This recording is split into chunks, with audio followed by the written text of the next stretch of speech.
होता था गोबर और मूत्र से।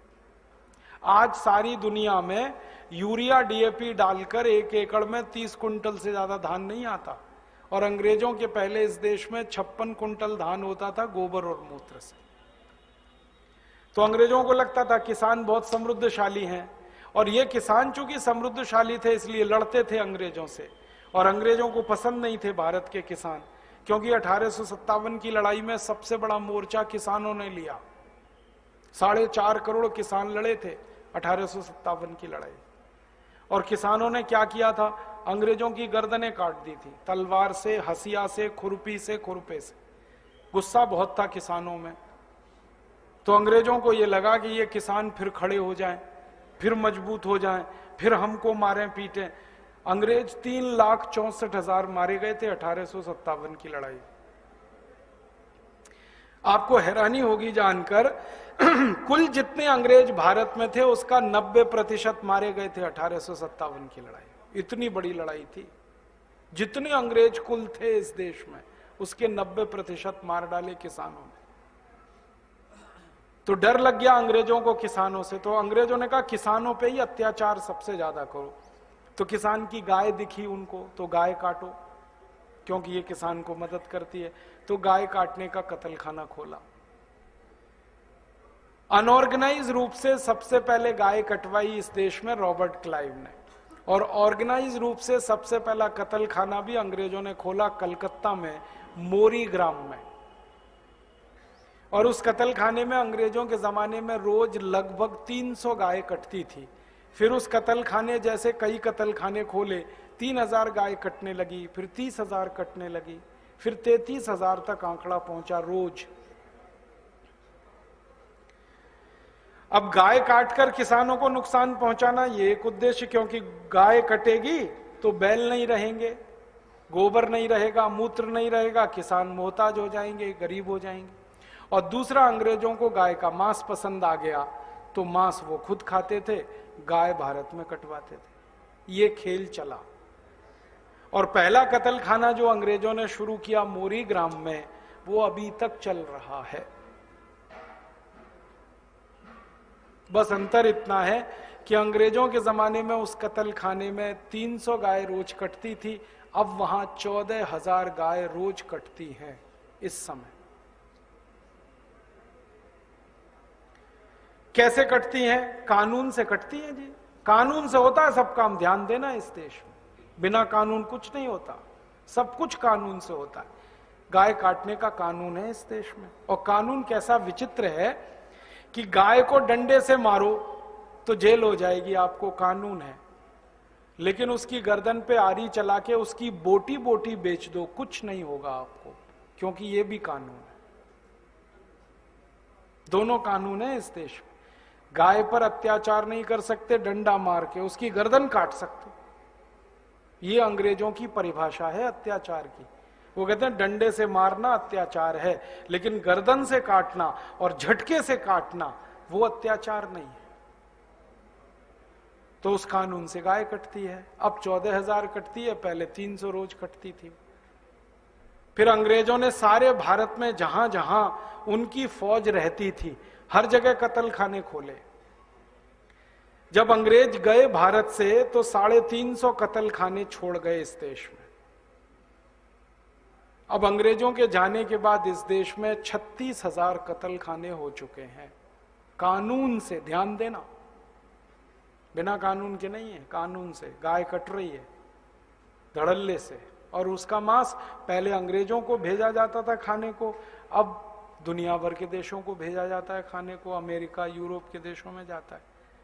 तो ये गाय काटना जब अंग्रेजों ने शुरू किया तो इसमें मंगल पांडे को गुस्सा आया, और मंगल पांडे ने एक अंग्रेज अधिकारी को गोली मारी थी।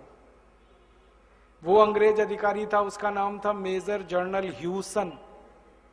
उसने क्या आदेश दिया था कि गाय को काटा जाए, उसका मांस निकाल के उसमें से तेल निकाला जाए, मांस में से वो तेल कारतूस पर लगाया जाए, और ये कारतूस सभी हिंदू जो सिपाही है उनके मुंह में डाल के खोलने के लिए मजबूर किया जाए, और इनके मुंह से गाय का मांस लगे तो इनका धर्म भ्रष्ट हो।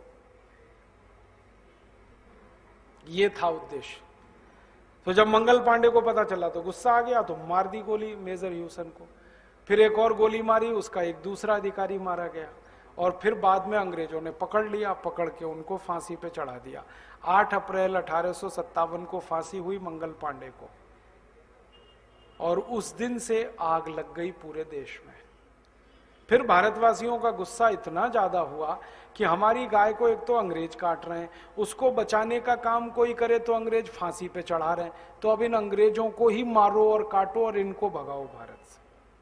तब देश में संग्राम हुआ, और उस संग्राम में 3,64,000 अंग्रेज मारे गए, और अंग्रेजों में घबराहट पैदा हो गई, और अंग्रेजों में डर ये हो गया कि अगर ये संग्राम ज्यादा दिन चल गया तो हम तो खत्म, हमारी तो सत्ता गई, साम्राज्य गया। तब अंग्रेजों ने याद किया अपने उन राजाओं को जो उनके मित्र हुआ करते थे, और कहा कि अपनी मदद दो हमें। तो भारत के जो राजा अंग्रेजों के मित्र थे, जैसे जीवाजीराव सिंधिया, जैसे महाराज पटियाला, जैसे महाराजा जींद, जैसे निजाम हैदराबाद, ऐसे 20 राजाओं ने अपनी सेना अंग्रेजों को दी, पैसे अंग्रेजों को दिए, और उनकी मदद से फिर अंग्रेजों ने क्रांतिकारियों का कत्लेआम किया। एक समय तो इतिहास में ऐसा आया कि 1 सितंबर 1857 को सारा देश अंग्रेजों से मुक्त हो गया। 350 जिले आजाद हो गए अंग्रेजों की गुलामी से। 1 सितंबर 1857 तक अंग्रेजों की सरकार खत्म हो गई, सब जगह मारे गए, सब जिंदा ही नहीं बचे। फिर भारत के राजाओं ने जो दोबारा अंग्रेजों को मदद दी, उसमें से उनकी ताकत बढ़ी, और फिर उन्होंने क्रांतिकारियों का कत्लेआम किया। एक ही कहानी सुनाता हूं। बिठूर नाम का एक गांव है कानपुर के पास। भारत की आजादी की लड़ाई की योजना इसी गांव में बनी सबसे पहले, क्योंकि नाना साहब पेशवा उस गांव में रहा करते थे। तो अंग्रेजों ने इस गांव में ऐसा कत्लेआम मचाया कि 3 महीने के बच्चे से लेकर 94 साल के बुजुर्ग तक 24,000 लोगों को एक दिन में काट दिया अंग्रेजों। पूरा बिठूर उन्होंने नर विहीन कर दिया था, खाली हो गया था पूरा बिठूर। और 1 सितंबर 1857 तक जो देश आजाद हो गया, वो फिर अंग्रेजों की गुलामी में फंस गया। और दोबारा जब अंग्रेजों की गुलामी आई, तब अंग्रेजों ने कहा कि अब भारत दोबारा से कभी हमारा विरोध ना करे, इसके लिए अत्याचार और ज्यादा करो। तो पुलिस बनाई, सेना लाई, फिर ये इनकम टैक्स लाया, फिर सेंट्रल एक्साइज लाया, फिर सारे तरह के डिपार्टमेंट खड़े कर दिए इस देश, और सब कुछ हमारा छीन के खत्म कर दिया हमको। फिर हमने दोबारा लड़ा अंग्रेजों से। 1857 में एक बार हम परास्त हुए, फिर 1870 में हम संगठित हुए, फिर हमने लड़ाई लड़ी। और 1870 की ये जो लड़ाई हुई, इसमें भारत के एक महान सन्यासी का सबसे बड़ा योगदान था, स्वामी दयानंद सरस्वती।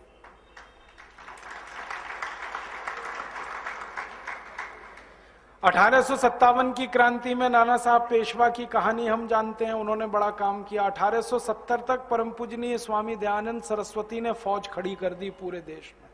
आर्य समाज, औपचारिक रूप से इसका उद्घाटन तो 1875 में हुआ, लेकिन अनौपचारिक रूप से काम इसका 1870 से ही शुरू हो गया। और फिर आर्य समाजियों ने लड़ाई लड़ी, और 1894 तक लड़ते रहे अंग्रेजों से, मरते रहे, लड़ते रहे, मरते रहे, लड़ते रहे। फिर 1894 में लोकमान्य तिलक आए, उन्होंने फिर लड़ाई शुरू की, और 1920 तक वो लड़ते रहे। लोकमान्य तिलक के साथ लाला लाजपत राय, विपिन चंद्र पाल, ऐसे कई क्रांतिकारी थे। फिर 1920 में महात्मा गांधी ने कमान संभाली, और गांधी जी ने फिर पूरे देश को खड़ा किया, और वो 1947 तक लड़ते रहे। बीच में भगत सिंह, ऊधम सिंह, चंद्रशेखर का भी अध्याय जुड़ा, वो सब आप जानते हो। जब हम 47 में आजाद हुए 15 अगस्त को, तो महात्मा गांधी को किसी ने पूछा, और वो कोई नहीं था, बीबीसी का एक रिपोर्टर आया गांधी जी से इंटरव्यू लेने, और उसने पूछा, बापू अब तो देश आजाद हो गया, अब आप किससे लड़ोगे? अंग्रेज तो चले जाएंगे, अब आपकी लड़ाई किससे होगी? तो गांधी जी ने कहा, अभी देश आजाद नहीं हुआ, अभी तो खाली अंग्रेज भारत छोड़कर जा रहे हैं। अभी तो अंग्रेजों की बनाई गई जो व्यवस्था है, जो कानून है, जो नियम है, इनको हमें बदलना है। असली लड़ाई तो अब शुरू होगी। तो उसको समझ में नहीं आया बीबीसी के रिपोर्टर को। तो गांधी जी ने उसको और हल्का करके समझाया कि देखो, अगर अंग्रेज चाहें तो भारत में रह सकते हैं, मेहमान बनकर, हमारे मालिक बनकर हम नहीं रहने देंगे उनको। लेकिन अंग्रेजों का बनाया हुआ ये जो तंत्र है, ये जो व्यवस्था है, जिसको गांधी जी कहते थे अंग्रेजियत, गांधी जी ने अंग्रेजियत को परिभाषित किया, अंग्रेजों के कानून, अंग्रेजों के नियम, अंग्रेजों की व्यवस्था, अंग्रेजों का तंत्र, ये सारा अंग्रेजियत।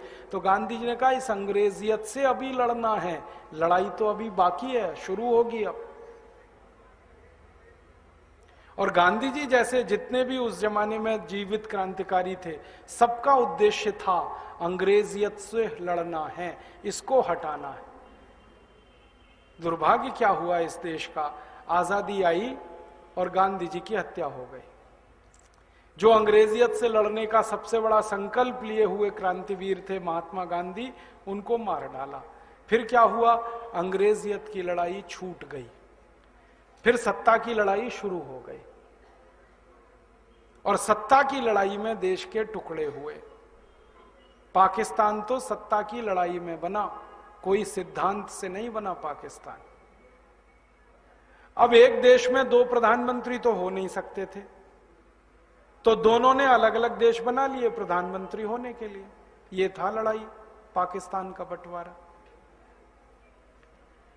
और फिर लड़ाई सत्ता की होती चली गई, व्यवस्था की नहीं रही।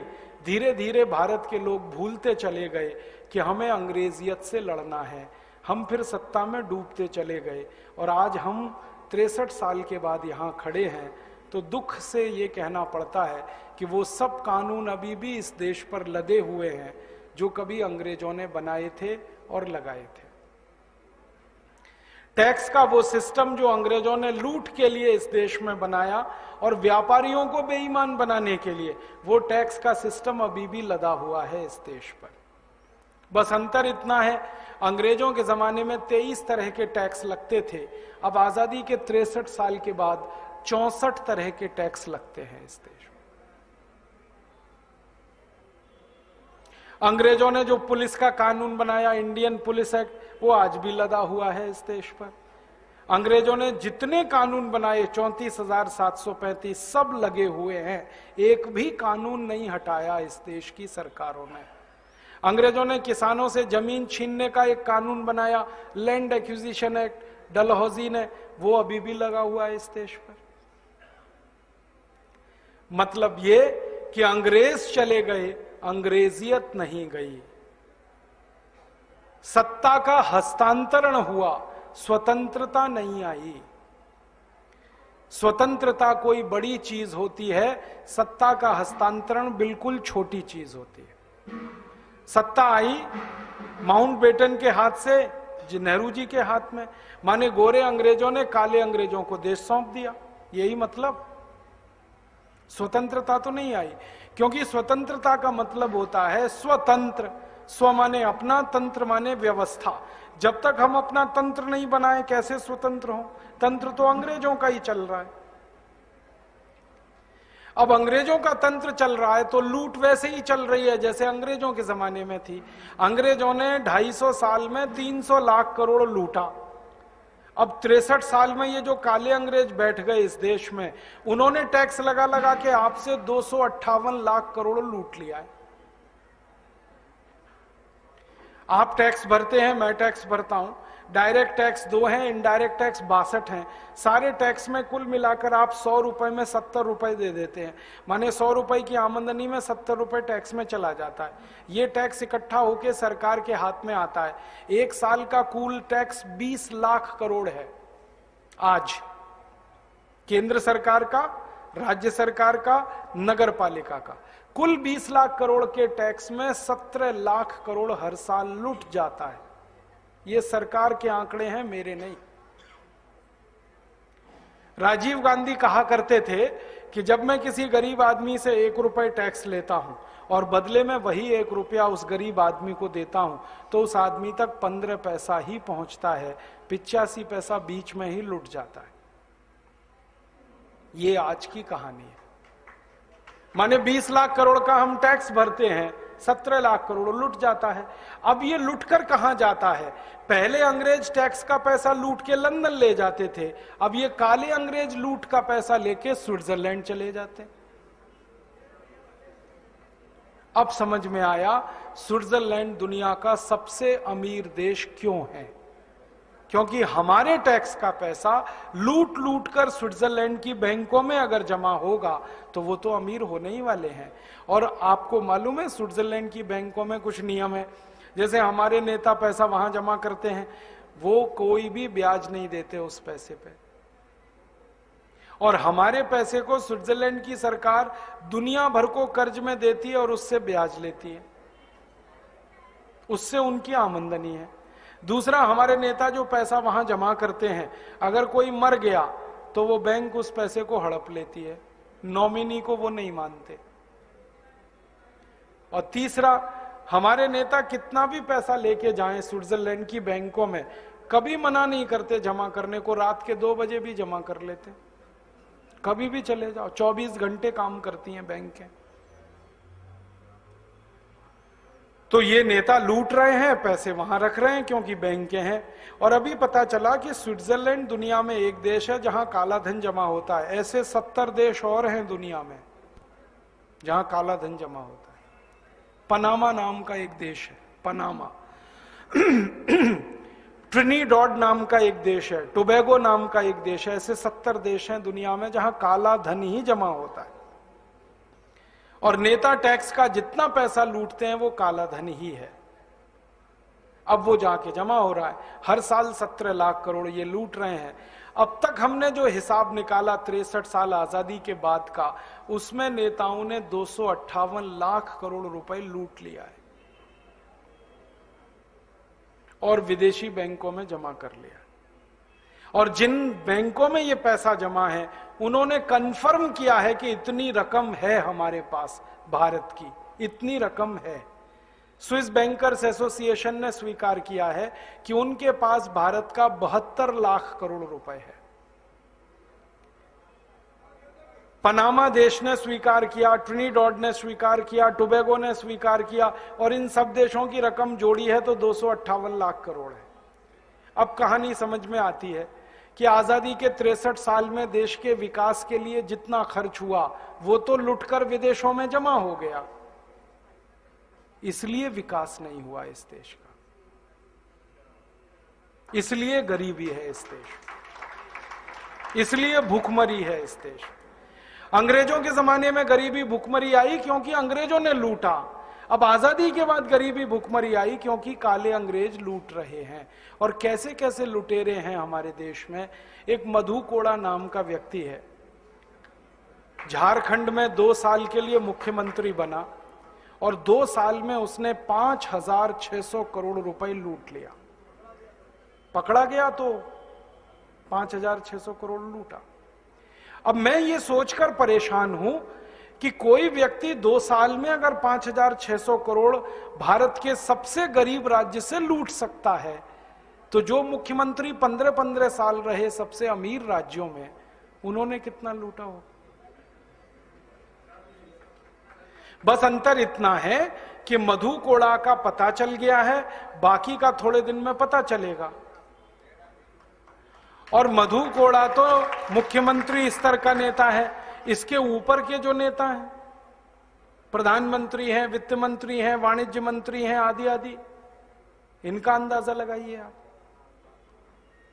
और फिर इसके नीचे अधिकारी हैं। मैं एक अधिकारी का बताता हूं, उत्तर प्रदेश में अभी एक अधिकारी पकड़ा गया, उसका नाम है अखंड प्रताप सिंह, IAS अधिकारी रहा। उसने जो लूट मचाई उत्तर प्रदेश में, उसका अभी सारा मामला खुला है। तो उसके घर से 480 करोड़ रुपए की संपत्ति मिली और उस अधिकारी की 40 साल की जो नौकरी थी उसकी तनख्वाह 77 लाख रुपए बैठती है और 480 करोड़ मिला। और जब इस अधिकारी को बहुत प्रेशराइज किया गया पूछताछ में, तो उसने कहा कि ऐसे मेरे 19 घर अभी और हैं। तो मधु कोड़ा एक स्तर का है लूटने वाला, अखंड प्रताप सिंह दूसरे स्तर का है लूटने वाला। और एक तीसरे स्तर पर लूटने वाले हैं। एक नीले रंग की कार खड़ी है 518 नंबर की, गलत रास्ते में है, कृपया निकाल दीजिए ताकि कोई आसानी से निकल जाए। नीले रंग की कार 518 नंबर की, जिसकी भी है प्लीज चले जाए। तो मधु कोड़ा का एक स्तर है लूटने का, अखंड प्रताप सिंह का दूसरा। फिर सरकार कहती है कि ये लूट में तो सब शामिल हैं, 3.5 करोड़ अधिकारी कर्मचारी सब, ऊपर से नीचे तक। आप अगर किसी बच्चे के जन्म का प्रमाण पत्र बनवाने के लिए म्युनिसिपल कॉरपोरेशन में चले जाएं, बिना रिश्वत प्रमाण पत्र नहीं बनेगा। और घर में कोई मर गया तो मृत्यु प्रमाण पत्र बिना रिश्वत नहीं बनेगा। तो जन्म से लेकर मृत्यु तक सारे काम आपके रिश्वत से ही होते हैं। तो लूटने में कर्मचारी भी पीछे नहीं है, हर जगह लूट है। और ये क्यों लूट है? क्योंकि ये जो कर्मचारियों का सिस्टम अंग्रेजों ने खड़ा किया था, वो लूटने के लिए ही तो खड़ा किया था। वो लूटेगा ही और क्या करेगा। कलेक्टर बनाया उन्होंने लूटने के लिए, डिप्टी कलेक्टर बनाया लूटने के लिए, कमिश्नर बनाया लूटने के लिए। तो आज भी कलेक्टर, डिप्टी कलेक्टर, कमिश्नर लूटेंगे ही, और क्या करेंगे।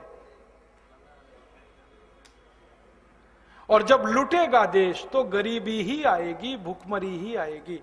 आप तो सोचो ना, 20 लाख करोड़ का 17 लाख करोड़ लुट जाए किसी देश का, वो देश तो कभी भी पनप नहीं सकता, अमीर हो नहीं सकता। ये है हमारे देश का हाल। अब भूतकाल में लुटे हम, वर्तमान में लुट रहे हैं, भविष्य क्या होगा अंदाजा लगा सकते हैं। ये लूट अगर ऐसे ही चली तो थोड़े दिन में तो कुछ रहेगा नहीं। अब हमारे सामने दो ही विकल्प है। एक विकल्प है कि जैसे अंग्रेजों की व्यवस्था को तोड़ने के लिए क्रांतिकारियों ने काम किया, वैसे ही इन काले अंग्रेजों की लूट की व्यवस्था को तोड़ने के लिए कुछ नए क्रांतिकारियों को पैदा होना पड़ेगा।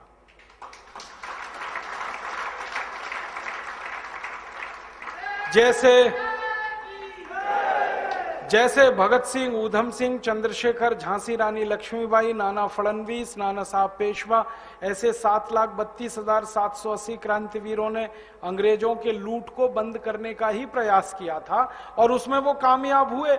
15 अगस्त 1947 को अंग्रेज चले गए और लगा कि लूट का एक अध्याय बंद हुआ।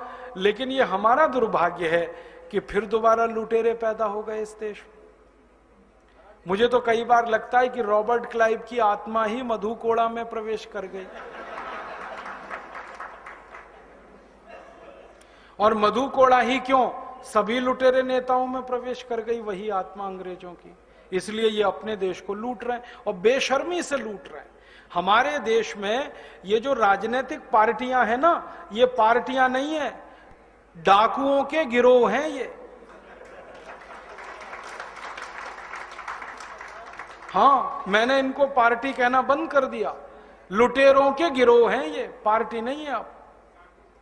और लूट में नेताजी लगे हैं, उनकी पत्नी लगी है, फिर उनका बेटा लगा है, बेटे की भी पत्नी लगी है, फिर उनका चाचा, उनका ताऊ, उनका भतीजा, उनका मामा, उनका साला, सभी तो लूटने में लगे हैं।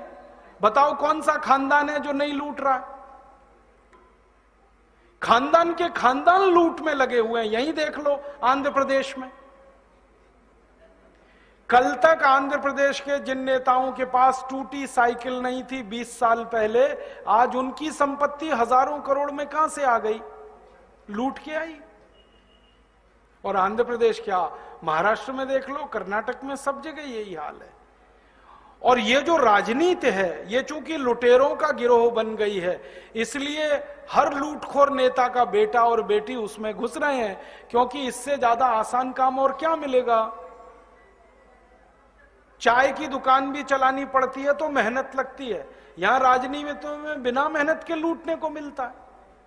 ना कोई मेहनत है, ना कोई मशक्कत है, ना कोई टैक्स देना है, और ना किसी से कोई जवाबदेही है। लूटो लूटो, घर भरो, विदेशी बैंकों के खाते भरो, ये है हमारे देश में। तो मैंने कहा कि अभी एक रास्ता तो ये है कि हम सब फिर से महात्मा गांधी, भगत सिंह, ऊधम सिंह, चंद्रशेखर का अवतार ग्रहण करें और इन नए काले अंग्रेजों को इस लूट की व्यवस्था से बाहर करें। ये एक रास्ता है। एक और रास्ता है दूसरा, कि हम सब कुछ ना करें, खामोश बैठे रहें। एक दूसरा रास्ता और है, खामोश बैठे रहें और कहें जो हो रहा है अच्छा हो रहा है, आगे होगा और भी अच्छा होगा, तुम क्यों व्यर्थ चिंता करते हो, तुम क्या लाए थे, क्या ले जाने वाले हो,